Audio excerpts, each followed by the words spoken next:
الحمد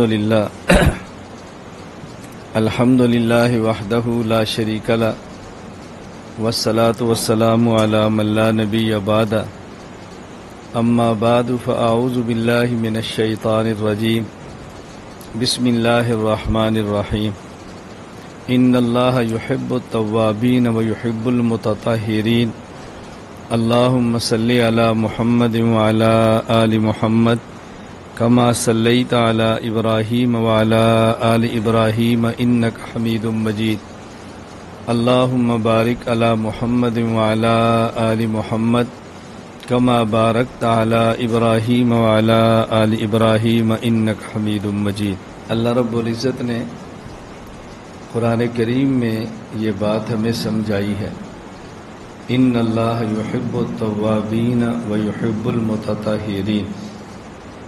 اللہ تعالیٰ ان سے پیار فرماتے ہیں جو توبہ کرتے ہیں، اور اللہ تعالیٰ ان سے محبت فرماتے ہیں جو خود کو پاک رکھنے کی کوشش کرتے ہیں۔ دنیا میں اگر کسی شخص کو اللہ تعالیٰ کی محبت مل جائے، یہ اللہ تعالیٰ کا بہت بڑا انعام ہے۔ اللہ تعالیٰ کی محبت مل جائے، یہ اللہ تعالیٰ کا بہت بڑا انعام ہے۔ اللہ تعالیٰ خود فرماتے ہیں کہ میں محبت کن سے کرتا ہوں؟ نمبر 1 جو توبہ کرتے ہیں، نمبر 2 جو خود کو پاک رکھنے کی کوشش کرتے ہیں اور محنت کرتے ہیں۔ یہاں دونوں لفظوں کو اچھی طرح ہم سمجھیں۔ Number 1 توابین، number 2 متطہرین۔ توابین یہ جمع ہے توابن کی، ایک ہوتا ہے تائب، ایک ہوتا ہے تواب۔ تائب کہتے ہیں توبہ کرنے والے کو، تواب کہتے ہیں کثیر التوبہ، بار بار اور بہت زیادہ توبہ کرنے والے کو۔ اللہ تعالیٰ یہ نہیں فرما رہے کہ جو توبہ کرتے ہیں میں ان سے پیار کرتا ہوں، فرمایا جو بار بار توبہ کرتے ہیں میں ان سے پیار کرتا ہوں۔ بار بار توبہ کون کرے گا؟ جو بار بار گناہ کرے گا۔ رسول اکرم صلی اللہ علیہ وسلم نے فرمایا کل بنی آدم خطاؤون، حضرت آدم کے جتنے بیٹے ہیں، اولاد ہے، آدم کی اولاد خطا ہے۔ خطا کا معنی کثیر الخطا، آدم کی اولاد بار بار خطا کرتی ہے۔ وخیر الخطائین التوابون، اور بہترین خطا کار وہ ہیں جو بار بار توبہ کرتے ہیں۔ تو خطا کہتے ہیں کثیر الخطا کو، تواب کہتے ہیں کثیر التوبہ کو۔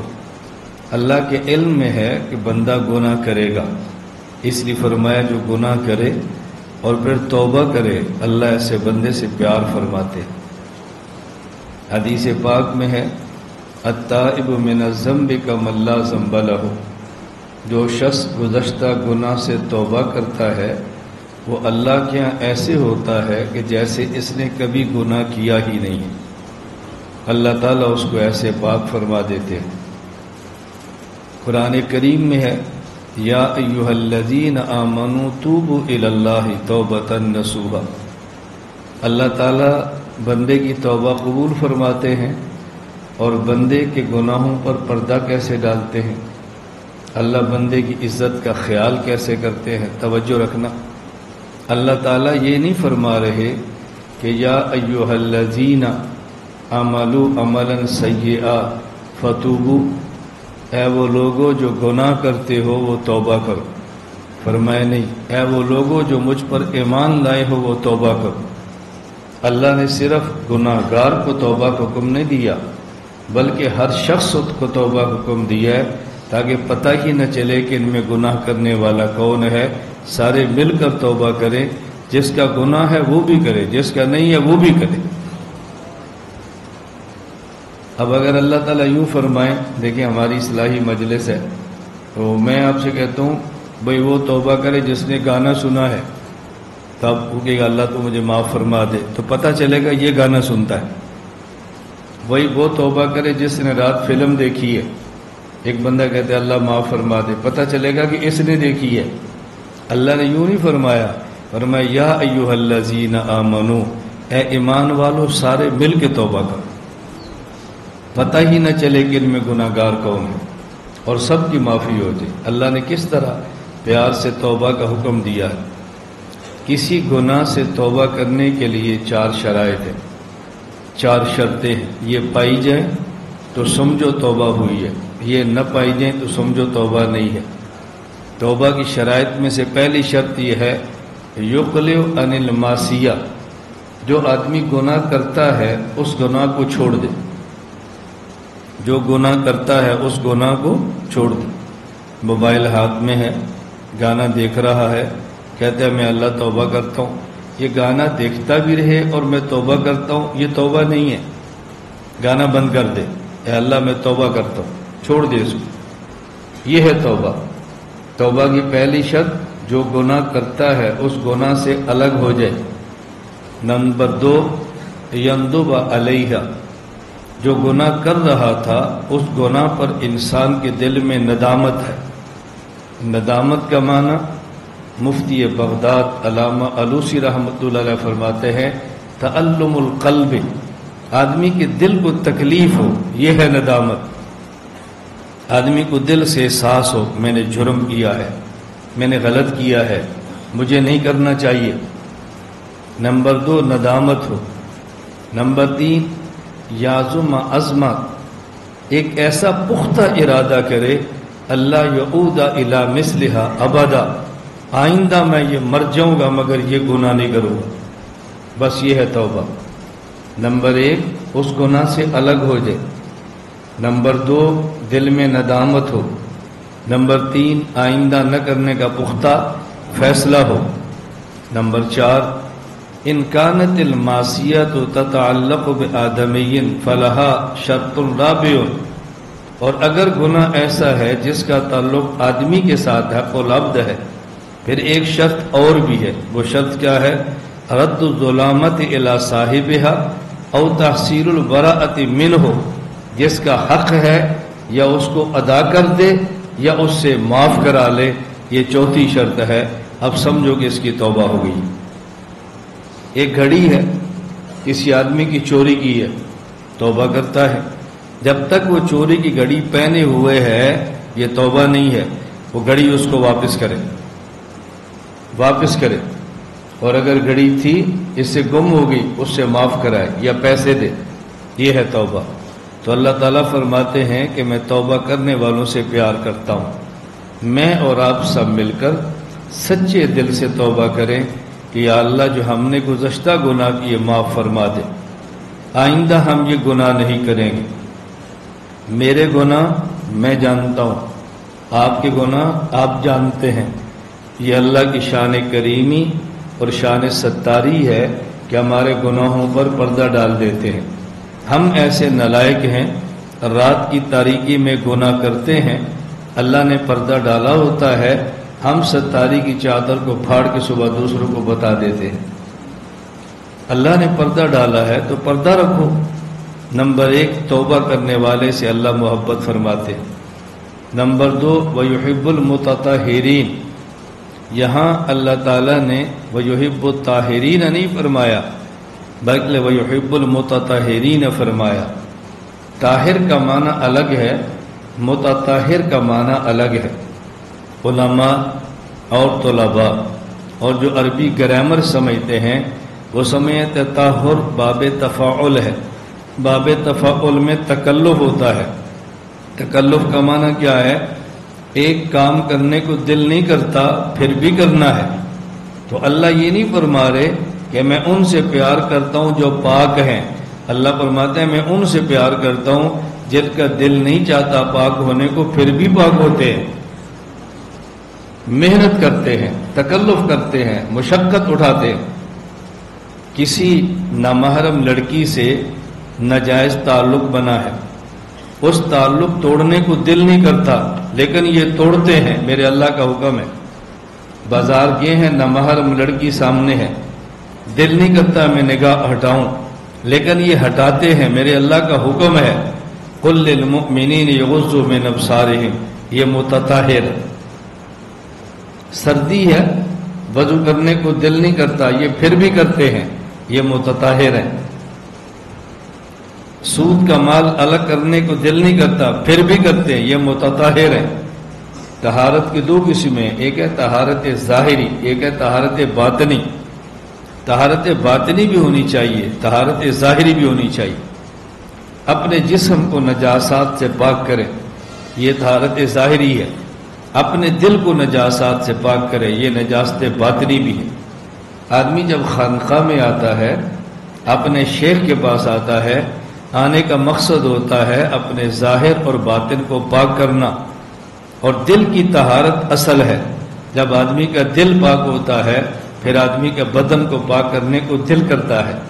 تو اللہ تعالیٰ وَيُحِبُّ الطاہرین نہیں فرما رہے بلکہ وَيُحِبُّ المتطہرین فرما رہے. مجھے تفاعل اور تکلف سے ایک بات یاد آئی، آپ اس کو سمجھو. میں اکثر بات سمجھاتا ہوں. ہمارے ہاں لوگ کیا کہتے ہیں، بھائی کھانا کھائیں گے؟ نہیں، آپ تکلف نہ کریں، تکلف نہ کریں، کھانا کھائیں گے. آپ نہیں سمجھے. ہمارے یہاں کو مہمان آئے گا تو ہم کہتے ہیں جی آپ کھانا کھائیں گے، وہ ہمیں کہتے ہیں نہیں مولانا صاحب تکلف نہ فرمائیں.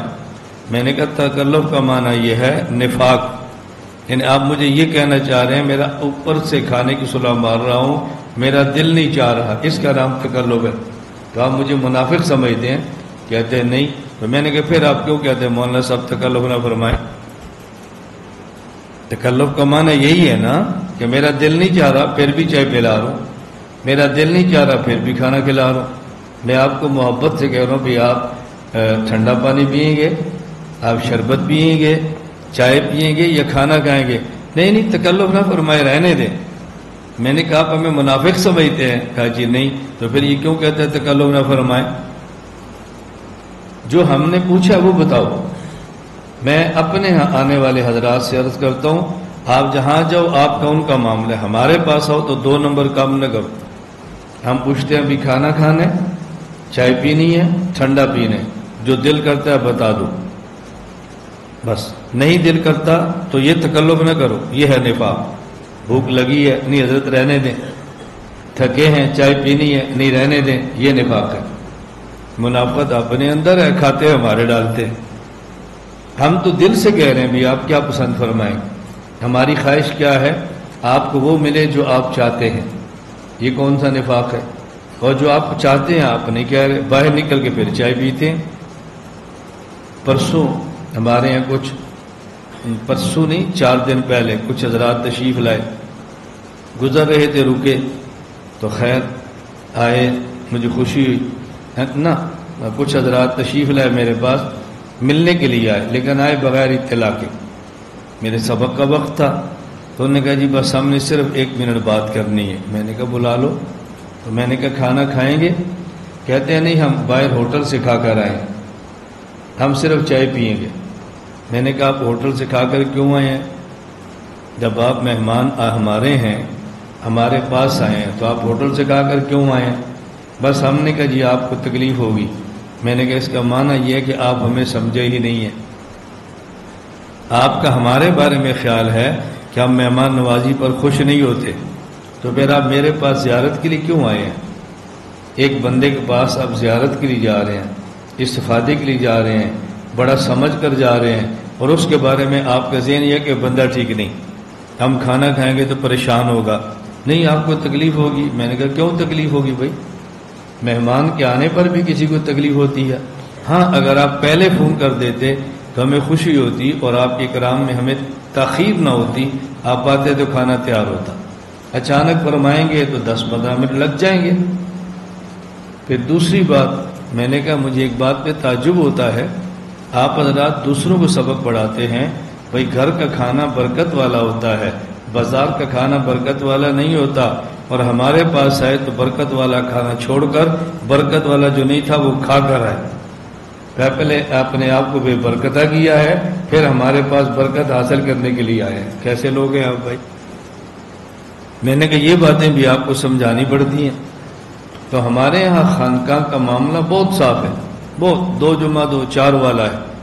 کھانا کھانے کو دل کرتا ہے تو کھانا مانگے، چائے پینے کو دل کرتا ہے چائے کہہ دیں، ٹھنڈا پینے کو دل کرتا ہے ٹھنڈا پی لیں. یہ بچوں والی حرکتیں نہ کریں۔ آج دوپہر میرے پاس وہ نائی آیا تھا خط بنانے کے لیے، تو میں نے گھر سے ان کے لیے چائے بنوائی۔ اب نائی کے لیے گھر سے چائے کون بنواتا ہے؟ وہ نائی بھی نہیں سوچ سکتا بھئی ہمیں جس کے پاس جائیں گے وہ گھر سے چائے بھی پلائے گا۔ وہ سمجھتے ہیں کہ نوکروں کی طرح بلائیں گے، خط کرائیں گے، پیسے دیں گے، فارغ کر دیں۔ ہم اس کی بھی عزت کا خیال کرتے ہیں جو حجامت کرنے کے لیے آتا ہے۔ اب بتاؤ جو ویسے دین کے لیے آئے گا اس کی ہم کتنی عزت کرتے ہوں گے۔ خیر میں نے چائے بنوائی، میں نے ساتھ بسکٹ منگوائے۔ اب دو چھوٹے بچے تھے، بھائی خبیب کے چھوٹے، وہ دونوں تھے۔ میں نے کہا چائے پیو گے؟ ایک چپ ہے، ایک کہتا ہے نہیں۔ میں نے کہا جو چپ ہے اس نے بھی پینی ہے، جو کہتا ہے نہیں اس نے بھی پینی ہے۔ چلو ان دونوں کو آدھا آدھا کپ ڈال دو۔ آدھا آدھا کپ ڈالا تو میں نے کہا بسکٹ، کہتا ہے نہیں۔ میں نے کہا تم دونوں نے کھانے ہیں۔ اب دونوں نے بسکٹ بھی شروع کر دیے۔ میں نے کہا تم پہلے شروع نہیں کرتے تھے، اب تم چھوڑتے نہیں، اس لیے کہ بیٹا بسکٹ میٹھا ہے، ایک اور کھا لو، ایک اور کھاؤ۔ اب دیکھو یہ بچوں کا کام ہے نا، دل کر رہا ہے لیکن نہ کرتے ہیں۔ آپ ہوتے بڑے ہیں، رہتے بچوں کی طرح، کھانا کھائیں گے جی نہیں، حالانکہ دل کر رہا کھانے کو۔ بھئی آپ کہہ دو جی کھائیں گے، کیا حرج ہے؟ بھوک لگی ہے کھائیں گے، حرج کی بات کون سی ہے؟ مہمان کا حق ہوتا ہے کہ میزبان اپنی استطاعت کے مطابق اس کی خدمت کرے، اور اللہ کا شکر ہے الحمدللہ ہم بغیر کسی مطلب اور مفاد کے مہمان کا اکرام کرتے ہیں۔ ابھی چند دن قبل میرے پاس ایک مہمان آئے، صبح 4:15 بجے کا وقت تھا، مجھے مولانا عرفان جمیل صاحب کا میسج آیا، فلاں مولانا صاحب آئے ہیں۔ صبح 4:15 بجے فلاں مولانا صاحب آئے ہیں۔ اب آپ تو سوچ بھی نہیں سکتے بھی 4:15 بجے اٹھتا بھی ہے، لیکن ان کو پتہ ہے کہ استاد جی اٹھے ہوئے، ان کو پتہ ہے۔ وہ مولانا ایسے تھے جو ہمارے مسلک کے بھی نہیں تھے، ہمارے عقیدہ کے بھی نہیں تھے، مخالف عقیدے کا آدمی۔ بتاؤ ہمارے پاس آنے والا آدمی کتنے ناز سے آتا ہے، ہم عقیدہ بھی نہیں ہے، ہم مسلک بھی نہیں ہے، اور 4:15 بجے آ رہا ہے۔ اس کو پتہ ہے کہ یہ مہمان خانہ کھل جانا ہے۔ مجھے کہا جی وہ فلاں مولانا صاحب آئے ہیں۔ میں نے کہا پوچھو کتنے بجے جائیں گے وہ؟ کہا جی وہ آئے ہیں تقریباً 1 بجے جائیں گے۔ میں نے کہا آپ 4:50 پر ان کو میرے کمرے میں لے آئیں، اور میں نے خدمت پہ بھائی عمران سے کہا بھی اے سی چلا دو، چائے تیار کر دو تاکہ چائے پئیں۔ ہم بیٹھے تھے، اے سی چل گیا، چائے پی رہے ہیں۔ مجھے وہ مولانا صاحب فرمانے لگے اللہ نے آپ کو پیسہ بہت دیا، اللہ نے آپ کو پیسہ بہت دیا ہے۔ میں نے کہا آپ کے مسلک کے علماء ان کے پاس پیسہ نہیں ہے؟ کہ جی ہے۔ میں نے کہا 4:15 بجے ان کے پاس جاؤ تو اپنا مہمان خانہ ذاتی رہنے بیٹھنے کی جگہ وہ کھول کر اے سی چلائیں، اور تمہیں 4:15 بجے گرم چائے پلاتے ہیں؟ کہتے ہیں نہیں۔ تو میں نے کہا پھر چائے پلانے کا معنی یہ کیسے ہے کہ پیسہ دیا؟ میں نے کہا مولانا میں بات سمجھا رہا ہوں، آپ نے میری مہمان نوازی پر بھی پانی پھیرنا ہے۔ آپ نے واپس جا کر یہ نہیں کہنا کہ مولانا گمن صاحب بہت مہمان نواز ہیں، میں 4:15 بجے گیا مجھے تب بھی چائے ملی ہے۔ آپ نے کہنا بہت مالدار ہیں، 4:15 بجے گیا تب بھی چائے ملی۔ میں نے کہا 4:15 بجے چائے پلانے کا نام مالدار نہیں ہوتا، 4:15 بجے مخالف فرقے کے آدمی کو بھی چائے پلانے کا نام میزبان ہوتا ہے، مہمان نواز ہوتا ہے۔ میں نے کہا یہ شیطان کا چکر ہے، اس نے ہماری مہمان نوازی پر بھی آپ سے پانی پھرا دینا ہے، یہ کہہ کر کے مولانا مالدار ہے۔ میری بات سمجھ آ رہی؟ میں نے کہا آپ کو کیا پتا مجھ پر کتنا قرض ہے، آپ کو کیا پتا میرے کتنے مسائل ہیں، آپ کو تو اندازہ ہی نہیں ہے۔ لیکن مہمان نوازی کا معنی مالداری نہیں ہوتی۔ تو میں صرف بتا رہا ہوں کہ ہم اس حد تک مہمان نوازی کا خیال کرتے ہیں، اس لیے کہ اللہ کے نبی کا ارشاد ہے من کان یؤمن باللہ والیوم الآخر فلیکرم ضیفہ، جو اللہ اور قیامت کے دن کو مانتا ہے اس کو چاہیے کہ مہمان کو عزت دے۔ یہ نہیں کہ مہمان کو کھانا کھلائے، مہمان کو عزت دے۔ کبھی مہمان نے کھانا کھا واقعتاً اس کو بھوک نہیں ہوتی، بعض مہمان آتے ہیں ان کو چائے کی عادت نہیں ہوتی، بعض آتے ہیں وہ کولڈ ڈرنک کے لیے تیار ہی نہیں ہوتے، لیکن عزت تو ان کا بھی حق ہوتا ہے نا۔ خیر میں عرض کر رہا تھا اللہ تعالیٰ نے فرمایا وَيُحِبُّ الْمُتَطَهِّرِينَ، یہ تکلف سے مجھے بات یاد آئی۔ میں آپ کو بھی کہتا ہوں کہ تکلفات سے اپنی زندگی پاک رکھا کرو، بس بعض حضرات مجھے دور سے ملنے کے لیے آتے ہیں، ان کے پاس میرا فون نمبر بھی ہے، میرا واٹس ایپ بھی ہے، رابطے میں بھی ہوتے ہیں، جب آتے ہیں تو نہیں بتاتے ہم آ گئے ہیں، اور جب میں سونے لگتا ہوں کہتے ہیں جی ہم باہر بیٹھے ہیں آپ کو ملنا ہے۔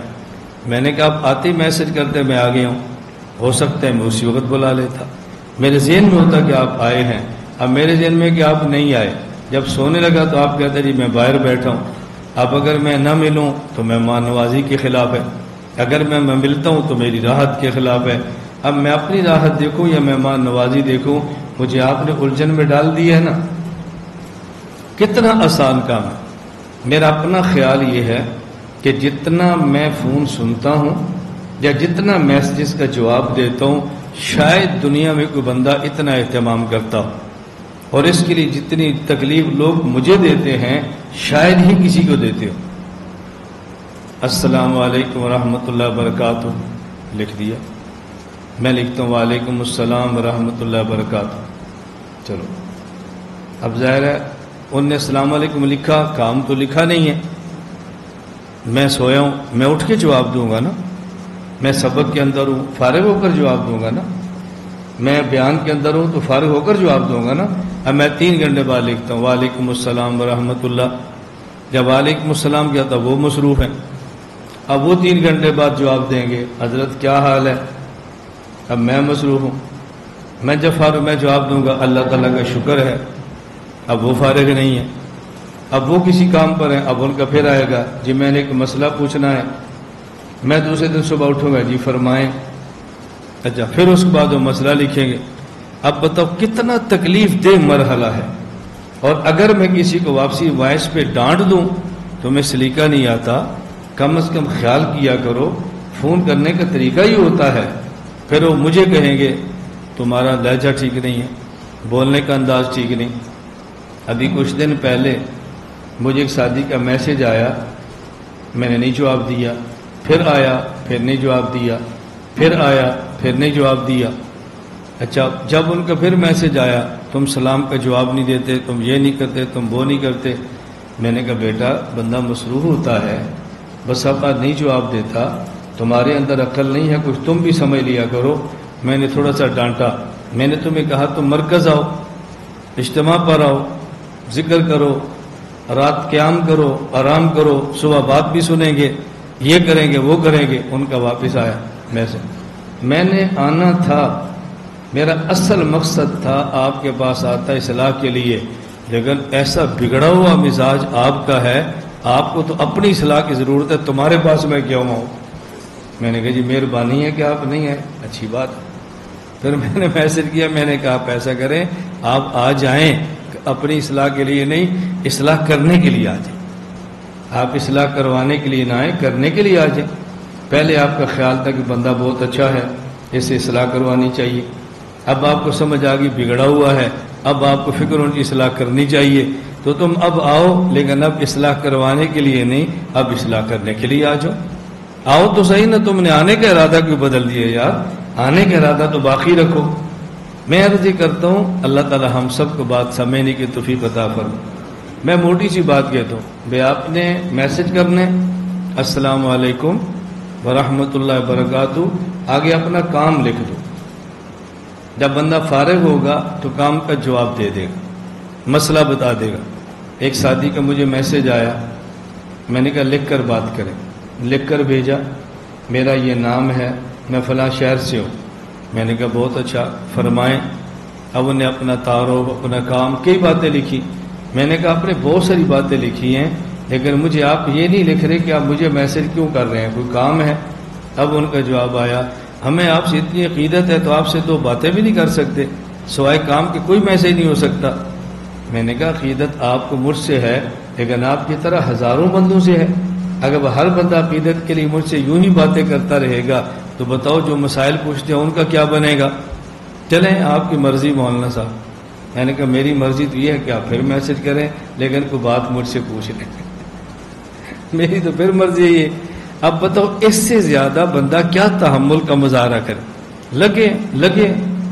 میں خیر عرض کر رہا تھا، اللہ تعالیٰ نے 2 بندوں کے ساتھ محبت کا اعلان فرمایا، نمبر 1 التوابین نمبر 2 متطہرین، جو گناہ کریں پھر توبہ، پھر گناہ، پھر توبہ، پھر گناہ، پھر توبہ، پھر گناہ، پھر توبہ، گناہ ہو جائے پھر توبہ کرو، پھر گناہ ہو جائے پھر توبہ کرو۔ نمبر 2 وہ لوگ جو محنت کے ساتھ خود کو پاک رکھتے ہیں، اور اللہ کے نبی صلی اللہ علیہ وسلم نے ایک دعا سکھائی ہے، آپ بھی یاد کر لو، جب وضو کریں تو وضو کے بعد دعا کریں، اللہم اجعلنی من التوابین واجعلنی من المتطہرین، اے اللہ مجھے توابین میں بھی شامل فرما، مجھے متطہرین میں بھی شامل فرما۔ بس اللہ سے دعا کر لیں، اللہ تعالیٰ مجھے اور آپ کو بھی توبہ کی توفیق عطا فرمائے، اور مجھے اور آپ کو گناہوں سے اور ظاہری اور باطنی نجاست سے بچنے کی توفیق عطا فرمائے۔ مختصر سا ذکر فرما لیں، اور میں ایک بات ہمیشہ آپ حضرات کی خدمت میں عرض کیا کرتا ہوں، یہ بات آپ اچھی طرح سمجھ لیں، یہ جو ہر ماہ پہلی جمعرات آپ خانقاہی مجلس میں آتے ہیں، اس کا مقصد بیان نہیں ہوتا، اس کا مقصد ہے توبہ، ذکر اور اپنے شیخ کی زیارت اور مجلس میں شرکت۔ بس یہ ذہن میں رکھ لیں۔ بعض بندوں کا ذہن ہوتا ہے جی ہم اتنا سفر کر کے آئے ہیں اور آپ نے بیان تو کیا ہی نہیں۔ میں نے کہا بھی یہ بیان کی مجلس نہیں ہے، یہ توبہ کی مجلس ہے، یہ بیان کی مجلس نہیں ہے، یہ ذکر کی مجلس ہے، یہ بیان کی مجلس نہیں ہے، یہ صحبت شیخ کی مجلس ہے۔ بس اللہ تعالی ہم سب کو یہ بات سمجھنے کی توفیق عطا فرمائے۔